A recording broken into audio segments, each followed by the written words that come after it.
ସମସ୍ତଙ୍କୁ ମୋର ୟୁଟ୍ୟୁବ୍ ଚ୍ୟାନେଲକୁ ସ୍ୱାଗତ। ସ୍ୱାଧୀନତା ଦିବସ ଉପଲକ୍ଷେ ମୁଁ ଏକ ସୁନ୍ଦର ଭାଷଣଟିଏ ନେଇକି ଆସିଛି। ଚାଲନ୍ତୁ ଭିଡ଼ିଓଟିକୁ ଆରମ୍ଭ କରିବା। ସଭାପତି ମହୋଦୟ, ପୂଜ୍ୟ ଗୁରୁଜୀ ଓ ଗୁରୁମା ବୃନ୍ଦ, ଏଠାରେ ଉପସ୍ଥିତ ସାନ ବଡ଼ ଭାଇ ଭଉଣୀମାନେ ତଥା ଏଠାରେ ଉପସ୍ଥିତ ମୋର ସହପାଠୀଗଣ, ଆଜିର ଏହି ପବିତ୍ର ସ୍ୱାଧୀନତା ଦିବସ ଅବସରରେ ମୋତେ କିଛି କହିବାର ସୁଯୋଗ ମିଳିଥିବାରୁ ମୁଁ ନିଜକୁ ଧନ୍ୟ ମନେ କରୁଛି। ଆଜି 15 ଅଗଷ୍ଟ 2025 ମସିହା ଆମ ଦେଶର 78ତମ ସ୍ୱାଧୀନତା ଦିବସ। ସର୍ବପ୍ରଥମେ ସମସ୍ତଙ୍କୁ ଶୁଭ ସକାଳ ଓ ସ୍ୱାଧୀନତା ଦିବସର ଅଭିନନ୍ଦନ ଓ ଶୁଭେଚ୍ଛା ଜଣାଉଛି।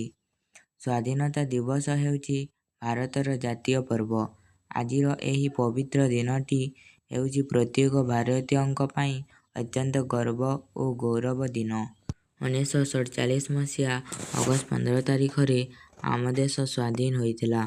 ଆଜିର ଏହି ପବିତ୍ର ଦିନରେ ସମସ୍ତ ସ୍କୁଲ, କଲେଜ ଓ ସରକାରୀ ଅନୁଷ୍ଠାନମାନଙ୍କରେ ଜାତୀୟ ପତାକା ଉତ୍ତୋଳନ କରାଯାଏ ଓ ଏହି ଦିନ ଆମ ଦେଶର ପ୍ରତ୍ୟେକ ନାଗରିକ ଜାତୀୟ ପତାକା ତଳେ ଛିଡ଼ା ହୋଇ ଜାତୀୟ ସଙ୍ଗୀତ ଗାନ କରନ୍ତି। ଆମ ଦେଶକୁ ସ୍ୱାଧୀନ କରିବାରେ ବହୁତ ସ୍ୱାଧୀନତା ସଂଗ୍ରାମୀମାନଙ୍କର ଅବଦାନ ରହିଛି।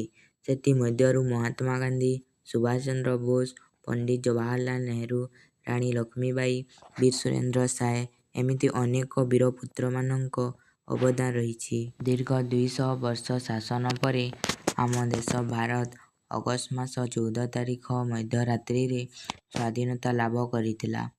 ସେହିଦିନଠାରୁ ପ୍ରତ୍ୟେକ ଭାରତବାସୀ ଏହି ଦିନ ଜାତୀୟ ପତାକା ଉତ୍ତୋଳନ କରନ୍ତି, ଜାତୀୟ ସଙ୍ଗୀତ ଜନ ଗଣ ମନ ଗାନ କରନ୍ତି ଏବଂ ଆମ ଦେଶର ବୀରପୁତ୍ରମାନଙ୍କର ତ୍ୟାଗ ଓ ବଳିଦାନକୁ ସ୍ମରଣ କରିବା ଉଦ୍ଦେଶ୍ୟରେ ଅଗଷ୍ଟ 15 ତାରିଖକୁ ସ୍ୱାଧୀନତା ଦିବସ ରୂପେ ପାଳନ କରି ଆସୁଛନ୍ତି। ଆଜି ସେମାନଙ୍କ ବଳିଦାନ ଯୋଗୁଁ ଶାନ୍ତିପୂର୍ଣ୍ଣ ଜୀବନ ଯାପନ କରୁଛୁ। ଆଜିର ଏହି ପବିତ୍ର ଦିନରେ ଆମେ ସମସ୍ତେ ମିଳିମିଶି ଶପଥ ନେବା ଯେ ଆମେ ଆମ ପ୍ରିୟ ଦେଶକୁ ବିଶ୍ୱର ସର୍ବୋତ୍ତମ ଦେଶ ରୂପେ ଗଢ଼ିବା ଓ ଆମ ଦେଶକୁ ସ୍ୱଚ୍ଛ, ସୁନ୍ଦର, ସୁରକ୍ଷିତ ରଖିବା। ଏତିକି କହି ମୋ ବକ୍ତବ୍ୟ ଶେଷ କରୁଛି।